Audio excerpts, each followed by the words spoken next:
Bonjour Jean-François. Bonjour Patricia.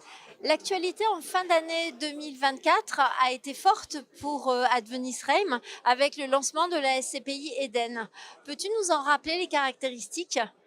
Oui, effectivement, on a lancé une nouvelle SCPI qui se veut plus jeune dans sa conception, en tout cas plus adaptée à une population plus épargnante.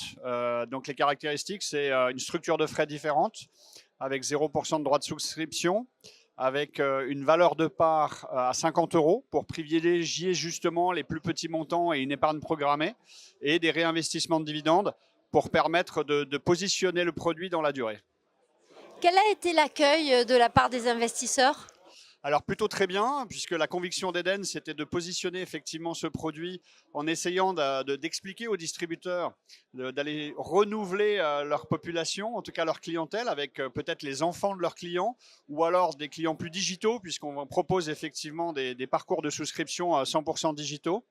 Et les distributeurs ont plutôt bien réagi, puisqu'on est sur une croissance assez forte de nos signatures de convention, et avec une collecte qui a dépassé les 12 millions d'euros sur les 2 premiers mois. Donc c'est plutôt une belle réussite de ce point de vue-là.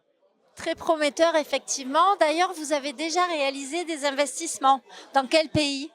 Oui, alors on attaque sur plutôt l'arc Nord-Europe, hein. C'était la vocation d'Eden, puisque dans le contexte immobilier qu'on connaît, avec un marché de crise, les pays anglo-saxons ont corrigé leur prix plus tôt que la France, dès 2022. Et donc on a des entrées dans ces marchés-là qui sont intéressantes. Donc le premier actif qu'on a acheté est en Hollande, pardon, à Utrecht, qui est donc un actif de bureau, puisqu'on achète en ce moment, comme personne ne veut acheter de bureau, on achète des immeubles de bureau dans de bonnes conditions. Il faut être sélectif, hein. Très bon locataire, bail ferme de 9 ans avec un rendement assez élevé. Et derrière, la deuxième acquisition qui va avoir lieu dans les prochains jours sera en Grande-Bretagne. Et on est en train de commencer à regarder aussi la partie nordique, puisque nous étions encore il y a très peu de temps en Finlande. Donc ça fait partie des pays sur lesquels on regarde aujourd'hui pour rentrer.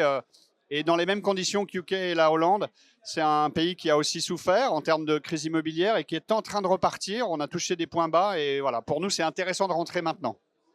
Une belle perspective. Merci beaucoup Jean-François. Merci Patricia.